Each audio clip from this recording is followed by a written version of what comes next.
Hey, this is the Daily Overpass. My name is Eric and I make apps. Now today let's talk about why you should never be too picky with your LinkedIn connections.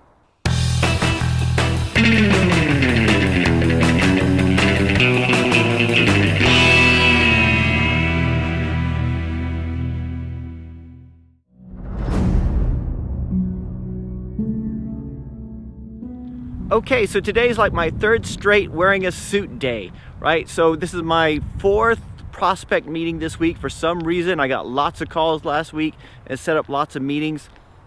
I'm driving from Oxfordshire to Cambridge to meet with somebody. So it's like a 2-hour drive, and I'm about halfway there. I actually don't know where I am. I'm in a really nice park behind some industrial area, like a bunch of warehouses and office buildings or whatever. Right. And I wanted to talk a little bit today about prospecting and about finding clients, for those of you who are interested in finding clients.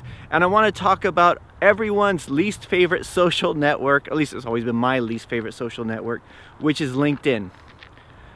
And the reason I bring this up is because this morning, when I'm just like frantically in the office and I'm just trying, getting everything ready for this meeting, and I got somebody contacted me and says, "Hey Eric, can you do me a favor? I put this post on LinkedIn and nobody's, it doesn't seem to be getting any traction.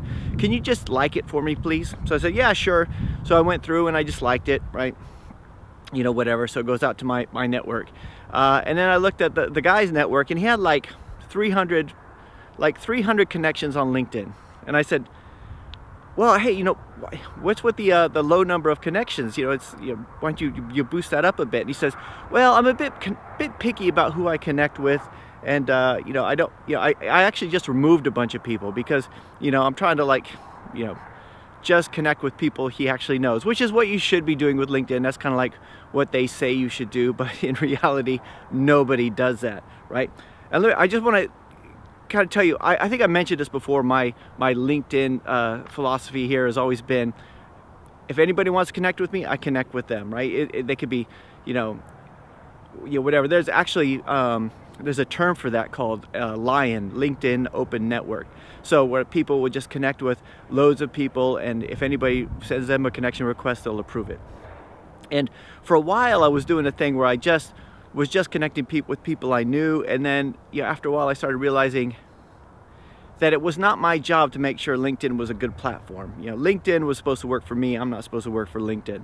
So, and really what it was I started noticing that when I do a search for anybody on LinkedIn, if I'm looking for somebody with a certain skill or with a like a certain type of company, it always gives me connections. It always lists everyone in relation to their connections to me. So it'll be first degree connections, so people who are directly connected to me, second degree connections, so people who are connected to those people, and then third degree connections, and so what. So the more people I'm connected with, the higher I am up in the rankings. So the reason I wanted to bring this up is because LinkedIn, despite the fact that I care absolutely nothing about LinkedIn, it's just, but I get so many prospects and so many people contacting me through that's the kind of thing that you should think about doing if you're not doing it, right?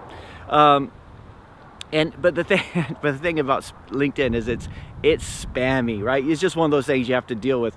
You have to just appreciate the fact that when someone sends you a connection request on LinkedIn and you say, "Yes, I accept your connection request," you kind of have to expect that a few minutes later they're going to call you back, or they're not going to call you, but they're going to send you a LinkedIn message saying, "Hey, I wanted to tell you about my new service or my new social media consultancy or my new whatever thing they're pitching to you," and you just sort of just ignore it or say no thank you or whatever. But what it does is it puts you closer to people who are looking for you.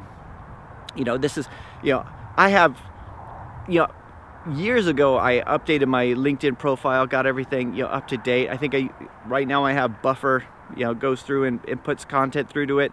Every time we do anything on social media, that gets automatically put in there, but it's not it's not something that I actively maintain. And I don't know very many people who actually do look at LinkedIn on a daily basis, but it's something that it's a social network. It's not Facebook. It's not the thing for your friends or family. It's a thing that is for business, and it is very spammy. And if you could just accept that and just deal with it and just accept the fact that connect with as many people as you can, you know, I found it really beneficial. I'm not sure what you guys think. Maybe you think I'm a kind of a LinkedIn slut because I accept or sorry, promiscuous on LinkedIn because I accept any requests. But let me know what you guys think. But you know, if you're looking for clients, if you're trying to get your name out there, you're looking for numbers. You're not looking for the right, I mean, you're looking for the right people, but the right people is in a crowd of all the people. So anyway, that's it for today. I'll talk to you guys tomorrow.